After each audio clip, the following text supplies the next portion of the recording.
అంతకుముందు మరి మీ నాన్న చంద్రబాబు నాన్న మాట ఆయన పైన రౌడీ షీట్ ఓపెన్ అయి ఉంది. ఆ జిల్లాని ఆయన బహిష్కరించారు. అప్పటి ఎస్పీ జిల్లా బహిష్కార శిక్ష విధించాడు. ముఖేష్ గొడ్డలి పార్టీ లేకపోతే గూగుల్ పార్టీ అని అది అన్నట్టున్నాడు. అది బాగా దిగినట్టుంది. అంటే జగన్మోహన్ రెడ్డి అదే కెలికి కంపు చేసుకోవటం అనేది, అది లేపి తన్నించుకోవటం అంటే అది.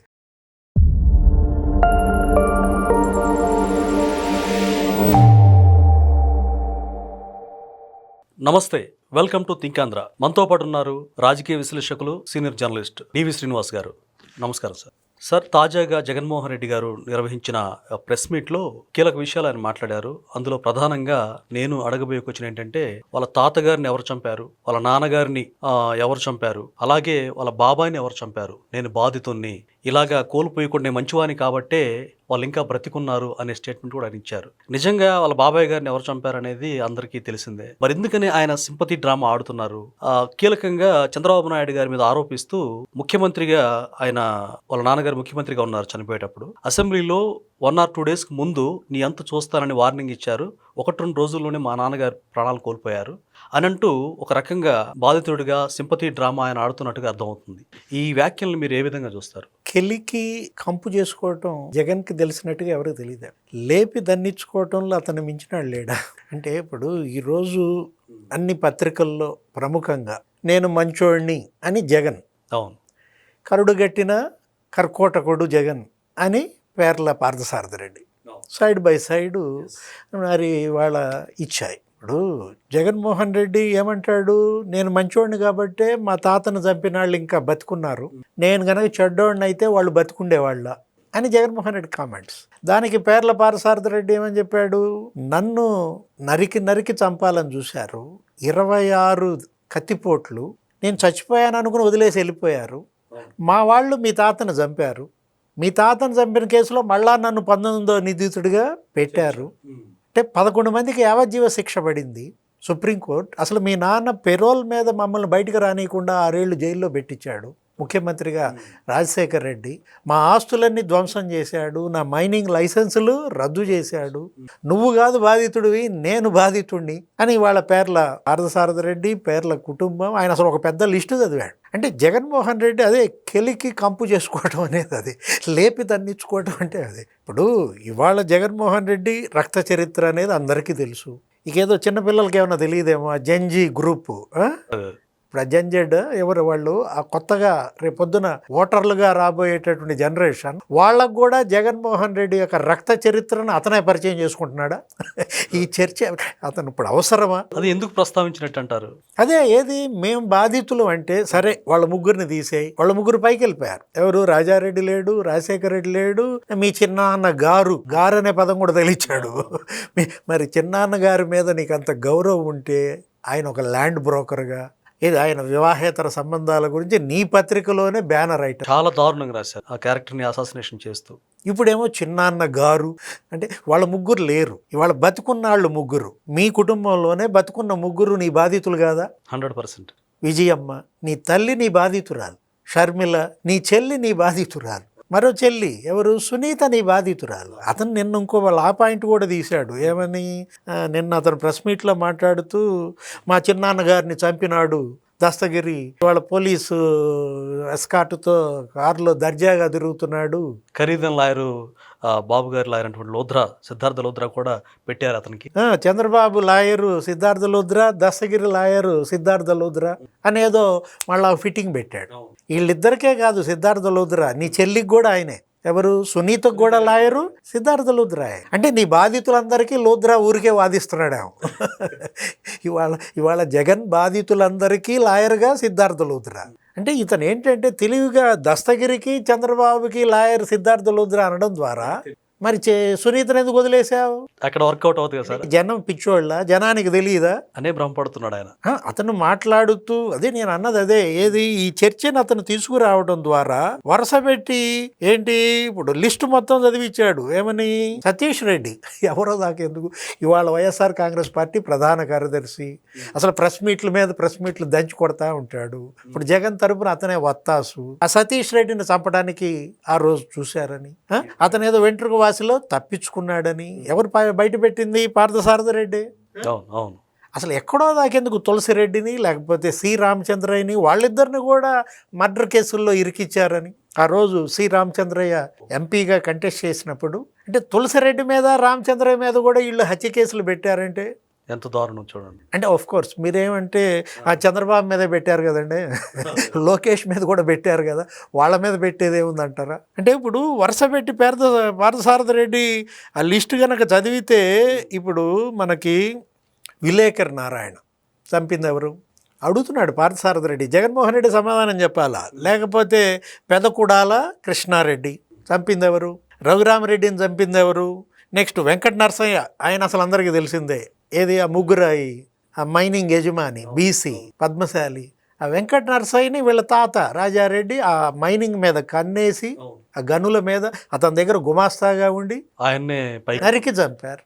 ఆ గనులు హస్తగతం చేసుకున్నారు, తద్వారా లబ్ధి పొందారు. అతను ఎవరో ఎరుకల్లా ఎస్టీ ఊసన్న, అతను అసలు సజీవ దహనం చేశాడు. ఎవరు? ఇదే రాజారెడ్డి వరుసపెట్టి ఈయన లిస్టు చదివాడు. ఆ త్రివేణి స్టీల్ అధినేత అంట మురళీధర్ రెడ్డి, అతని అన్నం చంపారంట. దాకా మీరు అన్నట్టు లేపు తన్నించుకున్నట్టే ఉంది. మరి ఇప్పుడు పేర్ల పార్థసారథి రెడ్డి అతని తమ్ముడిని చంపారు. ఎంత మందిని చంపారు ఏంటి అసలు? పులివెందుల అనేది ఇవాళ ఒక రక్త చరిత్ర, వైఎస్ కుటుంబం.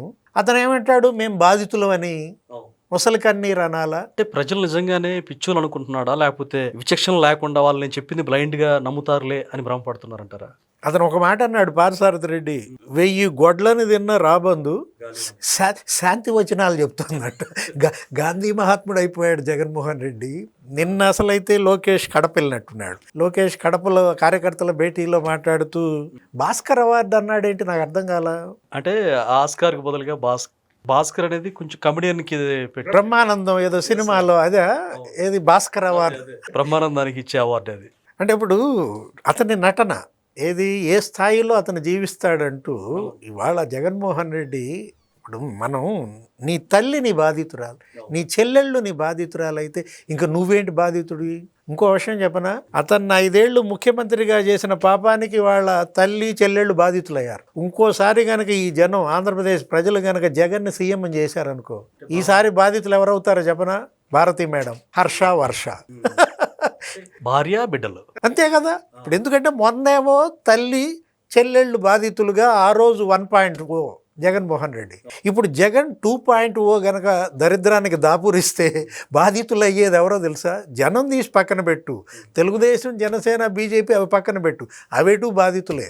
కాబోయే బాధితులు జగన్కి 2.0లో భారతీ మేడం, ఆయన కూతుళ్ళు హర్ష, వర్షాయ, అందుట్లో no doubt at all. Sir, ఈ హత్యల గురించి ఆయన మాట్లాడుతూ వంగవీటి మోహన్ రంగారావుని కూడా ఆయన కూడా వీళ్ళే చంపేశారు, అప్పుడు అధికారంలో టీడీపీ ఉంది అని చెప్తున్నారు. అయితే మనం గతంలోకి వెళ్తే ఎవరైతే నిందితులుగా ఉన్నారో వాళ్ళ యొక్క కుమారుడు దేవినేని నెహ్రూ గారి కుమారుడు అవినాష్ రెడ్డికి విశాఖపట్నంలో 1000 కోట్లు విలువ చేసి భూమి కూడా ఇచ్చాడు. ఆయన పక్కన తిప్పుకుంటా ఉన్నాడు. మరి కడప నుంచి బాంబులు తెచ్చి రాజశేఖర రెడ్డి గారి కనసనాల్లోనే జరిగింది అనేది ఒక ఆరోపణ ఉంది. మరి తెదేపా ప్రభుత్వమే ఇది చేయించిందని చెప్పి ఆయన నిన్న రంగా గారి మరణాన్ని కూడా ఆయన ప్రస్తావించారు.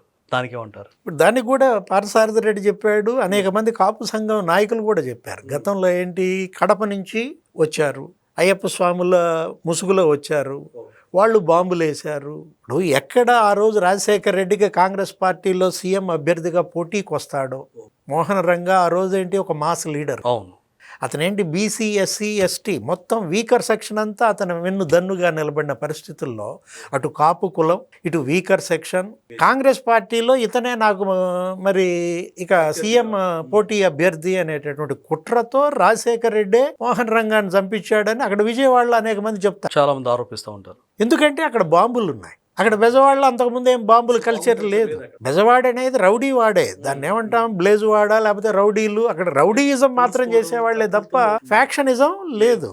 ఏది చంపాలని చూడరు, బెదిరిస్తారు, భయపెడతారు, లోపరుచుకుంటారు. అటు ఏది గుంటూరులో అయినా లేకపోతే ఇటు కృష్ణా జిల్లా అయినా అంతవరకే. కానీ బాంబులు మొదటిసారి ఎందుకు పేలాయి, ఎవరు పేల్చారు అంటే అది వచ్చింది అక్కడ లిస్టు, కడప నుంచి వాళ్ళు వచ్చారు. లిస్ట్ దీంట్లో కూడా ఉంది కదా, అదే చరిత్ర. ఎక్కడో దాకేందుకు ఆ రోజు అసలు చెన్నారెడ్డే బయట పెట్టాడు ముఖ్యమంత్రిగా. చెన్నారెడ్డి ఆయన ఏంటి, నన్ను ముఖ్యమంత్రి పదవి నుంచి తీసేయించడం కోసం కడప నుంచి మరి రౌడీలను తీసుకొచ్చారు హైదరాబాదు, బాంబులు వేశారు, పాత బస్తీలో మత కలహాలు రెచ్చగొట్టారు, ముస్లింలను ఊచకోత కోశారు కేవలం ముఖ్యమంత్రి అభ్యర్థిత్వం కోసం అని ఆ రోజు ఎవరన్నారు? చెన్నారెడ్డి. కాంగ్రెస్ పార్టీకి ఆ రోజు ఉన్నటువంటి మరి స్టాల్వాట్ ఎవరు? చెన్నారెడ్డి. రాజశేఖర్ రెడ్డే తను సీఎం అవ్వాలన్నటువంటి ఒక దుగ్ధతో కక్షతో కడప నుంచి రౌడీలను తీసుకొచ్చి హైదరాబాద్లో ఊచకోత 300 మంది చనిపోయిన ఆ ఘటన, దాని గురించి ఆయన అసెంబ్లీలో చెప్పాడు. అసెంబ్లీ రికార్డుల్లో ఉంది. అంటే ఈ కుటుంబం ఏంటి, ముఖ్యమంత్రి పదవిపై కన్నేసి ఎన్ని అమానుషాలకు పాల్పడింది, ఏ విధంగా ముసుగు రాజకీయం చేసింది. రాజారెడ్డి ఏంటి, ఫ్యాక్షనిస్ట్, వాళ్ళ తాత. ఆయన ఫ్యాక్షన్ అసలు మొత్తం అందరికీ తెలుసు. ఆయన అసలు రౌడీ షీటర్. రౌడీ షీట్ కూడా ఆయన పైన రౌడీ షీట్ ఓపెన్ అయి ఉంది. ఆ జిల్లాని ఆయన బహిష్కరించారు. అప్పటి ఎస్పీ జిల్లా బహిష్కార శిక్ష విధించాడు. ఎవరికి? వీళ్ళ తాత రాజారెడ్డికి. తనేటు ఇక ఈ ఫ్యాక్షను, ఈ రౌడీయిజం, ఈ మచ్చ తన మీద ఉందని, కావాల్సినంత ఆస్తులు సంపాదించుకున్నానని, 1000 కోట్ల ఆస్తులు ఉన్న తన కొడుకు ఇవాళ ముఖ్యమంత్రి కావాలి అన్న దీంతో కొడుకుని అటు ఎంబీబీఎస్ చదివించటం, డాక్టర్ ముసుగేయటం, రూపాయి వైద్యుడిగా వైద్యం చేయించినట్టు బిల్డప్ ఇవ్వడం. అతను ఇవాళేంటి, అటు లోపలేమో అదే ఫ్యాక్షన్, బయటకేమో పంచికట్టు, గాంధీ గెటప్. అంటే గొర్రె చర్మం ధరించిన తోడేలు అనుకోవచ్చా? గోముఖ వ్యాఘ్రం. అది వ్యాఘ్రం, ఇది అసలు గోముఖ వ్యాఘ్రం. ఇప్పుడు ఇది ఒక వ్యాఘ్రం, పిల్ల వ్యాఘ్రం. ఈ 3 తరాలు ఇవాళ కంపేర్ చేసుకుంటే మనం తీసుకున్నది అదే. రాజశేఖర్ రెడ్డి అతని గురించి కూడా చెప్తూ ఏమన్నాడు, చంద్రబాబు అంటే అసెంబ్లీలో నిన్న అసలు అసెంబ్లీకి రానియకుండా చేస్తానో ఇది అన్నాడంట. 1 or 2 daysకే చనిపోయాడంట సార్. అంతకుముందు మరి మీ నాన్న చంద్రబాబు నాన్నమాట అసలు చాలా దారుణంగా, నీ తల్లి గర్భంలో నుంచి ఉంటే బాగుండేది చేస్తానని అనలేదా? ఈయనేమో అసెంబ్లీకి ఎలా వస్తావో చూస్తా అన్నాడేమో. అంటే ఏంటి, ఓడిస్తానని అర్థం. అసలు తల్లి గర్భంలో నుంచి ఎందుకు వచ్చావా అని చెప్పి ఏడ్చేటట్టు చేస్తానన్నాడు. అది ఎంత దారుణమైన వ్యాఖ్య. అది వాళ్ళిద్దరి మధ్య ఏదో నడిచినటువంటి ఆ చిన్న వాగ్ యుద్ధాన్ని అసలు ఎలా మెలికి పెట్టాడంటే, రాజశేఖర రెడ్డి మరణం వెనక చంద్రబాబు వస్తా ఉందని. సార్, మరి రిలయన్స్ సంస్థల మీద అప్పుడు దాడులు చేయించాడు, వాళ్ళే పరోక్షంగా కారణం అని చెప్పాడు. సో అదే కుటుంబంలో సంబంధించిన వ్యక్తికి ఆయన రాజ్యసభకు పంపించాడు. మరి దాన్ని ఏ విధంగా అర్థం చేసుకోవాలంటారు? పరిమళత్వాన్ని రాజ్యసభకు పంపించడం కాదు, ఏ బంకులు అయితే తగలబెట్టించాడో, ఏ మాల్స్ అయితే ధ్వంసం చేయించాడో, వాటిల్లో అమాయకులైనటువంటి అతని అభిమానులు, అనుచరులు, కాంగ్రెస్ కార్యకర్తలు జైళ్ళకి వెళ్ళారో, ఆ బంకుల యజమాని ఇంటికి పిలిచి భోజనం పెట్టాడు. భార్యాభర్తలిద్దరికీ కూడా, ఈ భార్యాభర్తలిద్దరూ ముఖేష్ అంబానీ, ఆయన భార్యని జగన్మోహన్ రెడ్డి, భారతి మేడం కొత్త బట్టలు పెట్టి మరీ భోజనం పెట్టారు. అంటే దాన్ని ఏమని చూడాలి అంటే, ఇతను ఎలాంటివి నైజం. జగన్మోహన్ రెడ్డి నిన్న ప్రెస్ మీట్లో కూడా అదే అన్నాడు, ఏది both can never be same అని. అంటే అతను ఏంటంటే, లోకేష్ బాగా దిగింది, ఏది ఆ గొడ్డలి పార్టీ లేకపోతే గూగుల్ పార్టీ అని అది అన్నట్టున్నాడు. అది బాగా దిగినట్టుంది. గొడ్డలి కాదులే, లోకేష్ ఆ సెటైర్ ఇతనికి బాగా దిగి గింజుకున్నట్టున్నాడు దీంతో. బోత్ కెన్ నెవర్ సేమ్ అంటూ ఇవాళ ఇవన్నీ చర్చ మళ్ళా నువ్వు ఇంకోసారి ప్రజలందరికీ గుర్తు చేయటం తప్ప దీనివల్ల ఏంటి. ఇప్పుడు వంగవీటి రంగా మీరు ఇందాక అన్నారు, దాంట్లో ప్రధాన ముద్దా ఎవరు? అసలు వంగవీటి దేవినేని కదా, దేవినేని నెహ్రూ వంగవీటి రంగా ఒకటి కాదు, అసలు అనేక మర్డర్లు. రాధాని వీళ్ళు చంపారని, నెహ్రూ మురళిని వాళ్ళు చంపారని, దేవినేని మురళిని, ఇలా కదా జరుగుతూ వచ్చిన ఆ స్టోరీ. ఇప్పుడు అదే అవినాష్ ఎవరి పక్కన ఉన్నాడు? ఇప్పుడు అదే సతీష్ రెడ్డి ఎవరి పక్కన ఉన్నాడు? ఇప్పుడు ఆ రోజు అదే సతీష్ రెడ్డిని మీరు చంపించాలని చూసారా లేదా? కాంతిమతి ఎక్కడుంది? చరిత్ర ఎప్పుడూ జరిగిపోదు. కాంతిమతి అనే ఒక జ్యుడిషియల్ ఆఫీసర్, ఒక జడ్జి, వీళ్ళు ఏ స్థాయికి అప్పట్లో రాజశేఖర రెడ్డి తన యొక్క ముఖ్యమంత్రి పదవిని అడ్డం పెట్టుకుని దిగజారాడో, శవాన్ని ఏలుముద్ర వేయించాడు. ఎందుకు సార్? ఎందుకని? ఖాళీ వేలుతో వేలుముద్ర వేయించాడు. ఎందుకు? ఏ నేపథ్యంలో?